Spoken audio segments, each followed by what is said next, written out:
અને સાચી વાત કહું તો પ્રસાદ લઈને કોઈ પાવડર, સાબુ કે રાખ કે માટીથી પ્રસાદ લઈને કોઈ હાથ ધોતું નથી, તો એના હાથ સદૈવ જૂઠણ છે. જે પ્રસાદ લઈને ચિકાસ ન નીકળે, ચિકાસ હાથેથી આપણે પ્રસાદ લઈએ છીએ ને, ચમચીથી તો નથી લેતા, આપણે બધા લઈએ છીએ તો હાથેથી લઈએ. અને આપણે તો ઘી તેલનો મારો હોય હાથે આપણો પ્રસાદ એવો હોય, ઘી તેલનો મારો હોય, પછી હાથમાં તો બધું ચોઈટું હોય ને ખાલી આમ કરી નાખીએ, આમ કરી નાખીએ તો ચિકાસ જ્યાં સુધી રહે છે ત્યાં સુધી હાથ તમારો જૂઠણ છે. તો મને તો કોઈ નથી લાગતું કે કોઈ પણ જૂઠાવતી વખતે ત્યાં રાખ, માટી, સાબુ કે જે કાંઈ અત્યારની પરિસ્થિતિમાં રાખવામાં આવતો હોય, પાવડર કોઈ રાખતા હોય, ગમે એવા મહાનુભાવ, એ મને ખ્યાલમાં આવતું નથી. પણ બધાને જૂઠણ, એટલે જૂઠણ તો આવેલું જાય છે. એટલે કહ્યું દરવાજા ખુલ્લા ને ખાડે ડૂચા, તો આ જૂઠણ ચાલ્યું ને એ હાથ સામગ્રીમાં લાગ્યું ને ગમે લાગ્યું, જૂઠણ નિવૃત્ત જ નથી થયું એનું. જ્યાં સુધી રાખ માટીથી ધોવે નહીં ત્યાં સુધી જૂઠણ હાથ તો જૂઠણ જ છે. જૂઠણ તો બધે ચાલ્યું, બધું અતરામૃત એનું તો એ તો ચાલ્યું. તો ઓલાને શું કામ એટલો બધો ડરાવો? તમે તો બરાબર ધોતા નથી ભાઈ, આને એટલો બધો બીજા નવાને શું કામ ડરાવી દો છો કે હાથ ધોતા આટલો ટાઈમ લાગે? આપણે ક્યાં બરાબર ધોઈએ છીએ કોઈ હાથ? ઘણા ઠાકોરજીની સેવા કરતા હોય, પણ જે ઠાકોરજીની સેવા કરે છે એનો આશ્રય કે એનો વિશ્વાસ જ ન હોય. જે પ્રભુની તમે સેવા કરી રહ્યા છો એ તમારો રક્ષક છે, સ્વામી છે, તમારો હિત કરનારો છે, સર્વ પરિસ્થિતિઓમાં એ તમારું સર્વસ્વ અર્થરૂપ છે, એ તમારો ભરતા છે, સ્વામી છે. એ પ્રકારની ભાવના જો સેવ્ય સ્વરૂપમાં ન હોય તો સેવા કરે છે પણ એ સેવાનો કોઈ અર્થ રહેતો નથી. શરણાગતિ વિનાની સેવા તો ભસ્મ હોમ તુલ્ય છે. ભસ્મ હોમ કરે છે કે જે ભગવાનનો સેવે છે ચરણારવિંદ, એમાં એને પોતાનો સર્વસ્વનો ભાવ ન હોય. જે ઠાકોરજીની સેવા કરી રહ્યો છે એની પોતાનો રક્ષક છે, સ્વામી છે, હું એનો આશ્રિત છું, જે કાંઈ કરી રહ્યો છે મારા હિતનું કરી રહ્યો છે, એ પ્રકારનો વિશ્વાસ જો સેવ્ય પ્રભુમાં ન હોય તો પછી એ ભજન કરવાની બધી ગમે એટલી સેવા કરે, ગમે એટલા મનોરથ કરે, ગમે એટલી સામગ્રી રોગાવે, પણ એનો કાંઈ અર્થ રહેતો નથી. પહેલાં શરણ દ્રઢ કરવું. સેવા મોડી પધરાવવાથી કાંઈ વાંધો નથી, એમાં કાંઈ વાંધો નથી. બહુ જલ્દી સેવા કરીને જલ્દી ભગવત પ્રાપ્તિ કરી લેવી એમ શોર્ટકટ નહીં અપનાવવો જોઈએ. પહેલાં શરણાગતિને દ્રઢ કરવી જોઈએ. સેવા મોડી થાય તો કોઈ ચિંતાની વાત નથી. સેવા શરણાગતિ પહેલાં દ્રઢ હોવી એ આવશ્યક છે. તો પહેલાં શરણમાં જવું. શરણમાં કેવી રીતે જવું? મહાપુરુષ દ્વારા જવું. મહાપ્રભુ જેવા કોઈ મહાપુરુષ હોય તો એના દ્વારા આપણે ભગવાનની શરણમાં જવું. પણ એ પ્રાપ્ત ન હોય તો એના પરોક્ષમાં, મહાપ્રભુજી તો ભૂતલ ઉપર એમનો અવતાર કાળ નથી, તો હવે એના પરોક્ષમાં શું નિર્ણય કરવો શરણ જવા માટે? તો કે એમાં નિષ્ઠા રાખનારા, તન્નિષ્ઠેરપી સર્વદા, જે મહાપ્રભુજીમાં નિષ્ઠા રાખે છે એમના દ્વારા પ્રભુની શરણમાં જવું. શરણનું સ્વરૂપ જાણવું એના માટે કે અહીં કે પારલોકે ચ સર્વથા શરણમ હરિ દુઃખાનૌ તથા પાપે ભય કામાદ્ય પૂર્ણે વગેરે દ્વારા દરેક પરિસ્થિતિઓમાં પોતાનો આશ્રય ચલિત ન થાય એટલા માટે શ્રી કૃષ્ણ શરણમ મમ કેત રહેવું. પણ દુઃખને દૂર કરવામાં, ઈચ્છિત વસ્તુની પ્રાપ્તિ કરવા માટે શ્રી કૃષ્ણ શરણમનો ઉપયોગ નથી, પણ દરેક પરિસ્થિતિઓમાં મારો આશ્રય કૃષ્ણ છે એ ભાવને સતત એ બળ મળતું રહે, એ ભાવ હૃદયમાંથી એ દૂર ન થાય એટલા માટે એવમ ચિત્તે સદા ભાવ્યમ વાચા ચ પરિકીર્તયેત અન્યશ્ચ ભજનમ તત્ર સ્વતો ગમનમેવ ચ. એ ન્યાયથી કે ત્યારે અષ્ટાક્ષર શ્રી કૃષ્ણ શરણમાં બોલતું રહેવું, અને એના કરવાથી આપણી શરણાગતિનો જે ભાવ છે દરેક પરિસ્થિતિઓમાં એ બન્યો રહે. એટલા માટે આ શરણ ભાવના સતત કરવી એવી છે આચાર્યચરણની આજ્ઞા છે. તત આ રીતે ભગવદ આશ્રયના સ્વરૂપને જાણીને, શરણાગતિના સ્વરૂપને જાણીને, શરણમાં દ્રઢતા કેળવીને ત્યાર પછી તત આશ્રય સંસિદ્ધૌ, આશ્રય સંસિદ્ધ થાય પછી સેવાર્થ તત્સમર્પણમ. હવે સમર્પણનો વિચાર કરવામાં આવે છે. શરણાગતિનો વિચાર કર્યો પછી સમર્પણનો વિચાર કરવામાં આવે છે કે સમર્પણ કરવું, બ્રહ્મ સંબંધ કરવું. કેના માટે કરવું? દોષોને દૂર કરવા માટે બ્રહ્મ સંબંધ કરવું. દોષોને દૂર કરવા માટે બ્રહ્મ સંબંધ નથી, પણ સેવાર્થ સમર્પણ છે. ભગવાનની સેવા કરવા માટે શ્રી કૃષ્ણને સમર્પણ કરવું. સ્વસમર્પણમ. કૃષ્ણ સિવાય કોઈને તમે ગમે એટલા અર્પણ થઈ જાઓ એ સમર્પણ નથી, પણ કૃષ્ણને જ સમર્પિત થવું જોઈએ. કૃષ્ણને જ સમર્પિત થવું જોઈએ. કૃષ્ણ સિવાય ક્યાંય સમર્પણનો ભાવ કેળવવો જોઈએ નહીં. તો એ મહાપ્રભુજી આજ્ઞા કરે છે, એ ધ્યાનમાં રાખવું જોઈએ સમર્પણના વિષયમાં કે કૃષ્ણાત પરમ નાસ્તિ દૈવમ વસ્તુતો દોષ વર્જિતમ, કે ભગવાન શ્રી કૃષ્ણ સિવાય આપણે દેહેન્દ્રિય પ્રાણ અંતઃકરણ એ દાર અગાર પુત્ર આપ્ત વિત્ત ધન ઘર બધું જ ભગવાન શ્રી કૃષ્ણની સેવા માટે ભગવાન શ્રી કૃષ્ણને નિવેદિત કરવું એ આપણું બ્રહ્મ સંબંધ છે, આલોક અને પરલોક સહિત. એના સિવાય ક્યાંય સમર્પણ ગમે એટલું તમે ખરો એ સમર્પણ નથી. પછી એ આખું ધન આપી દો, ઘર આપી દો, એ તમારું બધું જ સમર્પણ કરી દો, છતાંય સમર્પણનું સ્વરૂપ તો કૃષ્ણ માટે છે. મહાપ્રભુજી પણ એ જ આજ્ઞા કરી છે કે તમે તમારા ઠાકોરજીની સેવા કરો, એના માટે સમર્પણ કરો. તો સમર્પણ એ છે, તો સમર્પણનો અર્થ કંઈક કોઈ સાંકેત્યમ પરિહાસ્યમ જેવું ન થઈ જાય કે સંકેતમાં કંઈક સમર્પણનો કંઈક અર્થ કંઈક લગાવતો હોય, સંકેત હોય. સમર્પણ શબ્દ ભક્તિ માર્ગીય છે, મહાપ્રભુ સિદ્ધાંતનો કંઈક અર્થ કોઈ કંઈક લગાવતો હોય તો એવા અર્થોમાં ફસાવવું જોઈએ નહીં. આપણો વિષય જ પાછું એ છે કે ન ફસાય.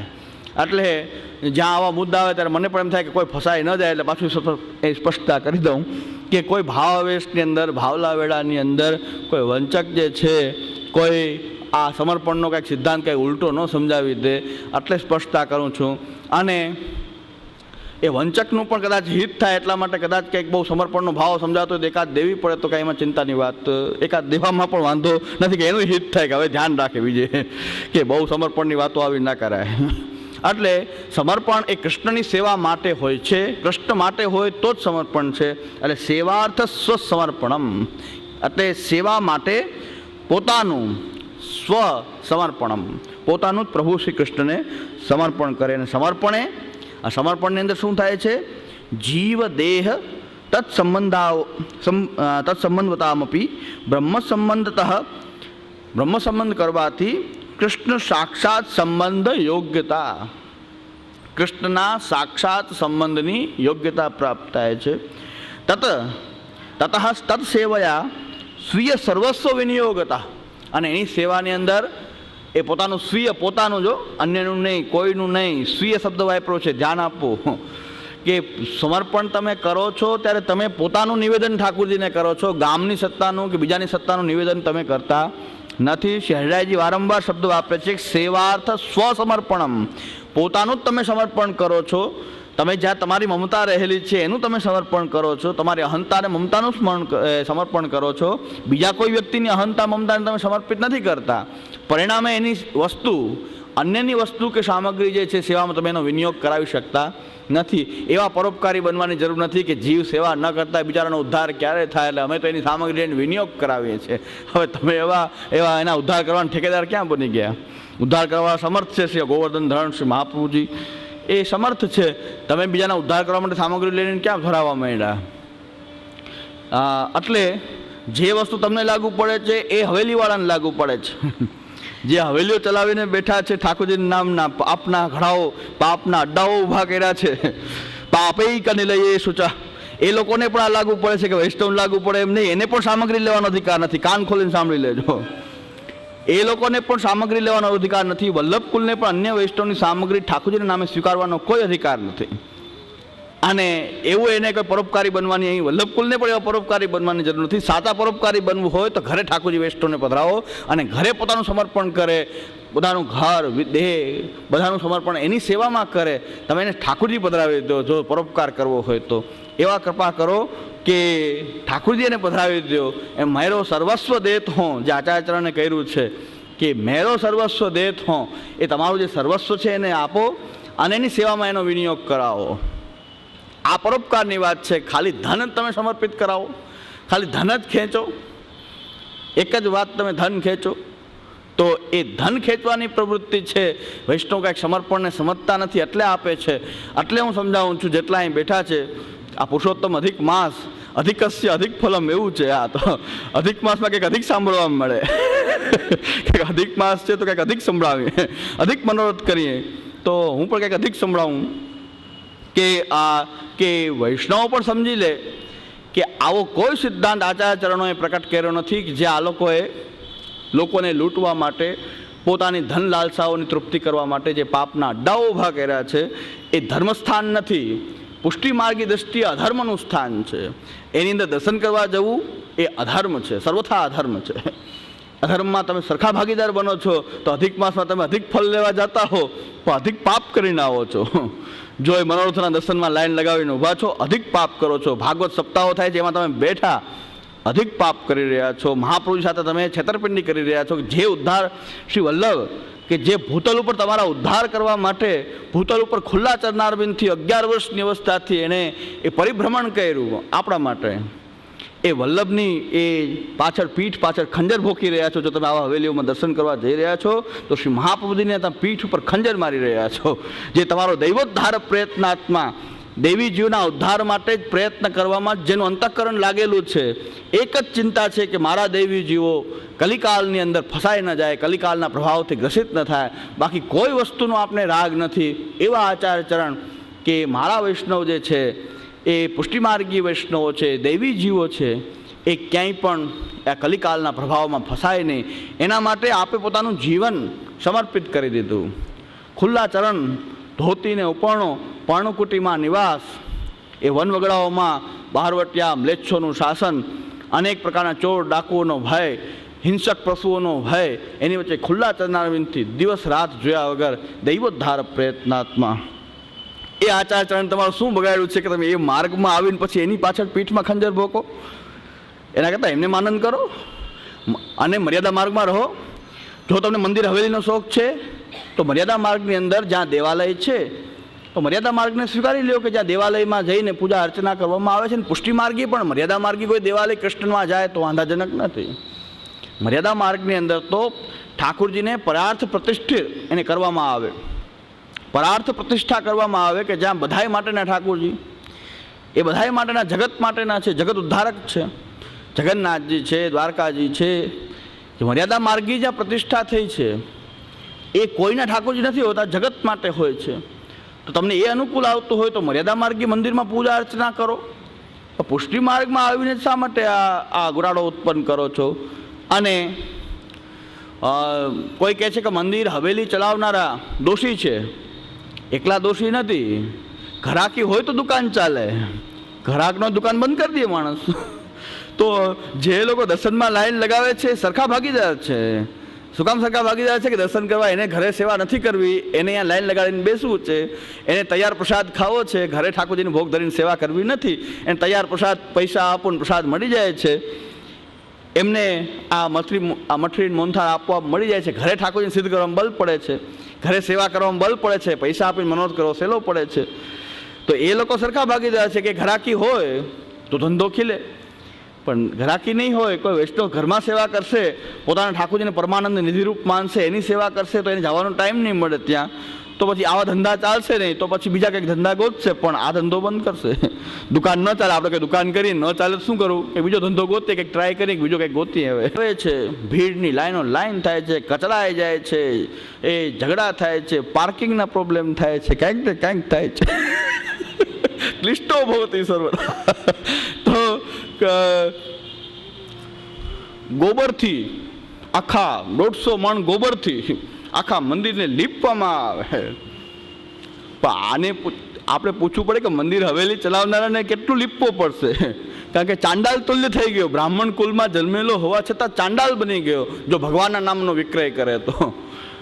અને ભગવાન કહે છે કે મને વેચો તો આખા ત્રિલોકને વેચી નાખ્યું, આખું બ્રહ્માંડને વેચી નાખ્યું. એવો પાપી છે.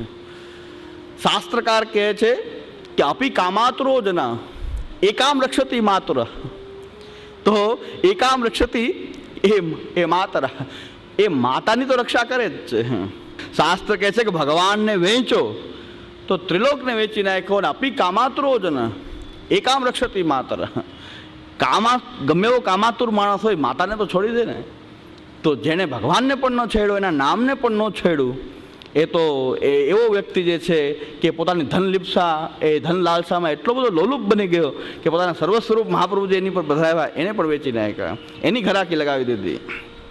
એટલે આ પ્રકારની વાત છે કે સમર્પણ આશ્રય સિદ્ધ થયે ઘરમાં ઠાકોરજીને પધરાવો અને એની સેવા કરો.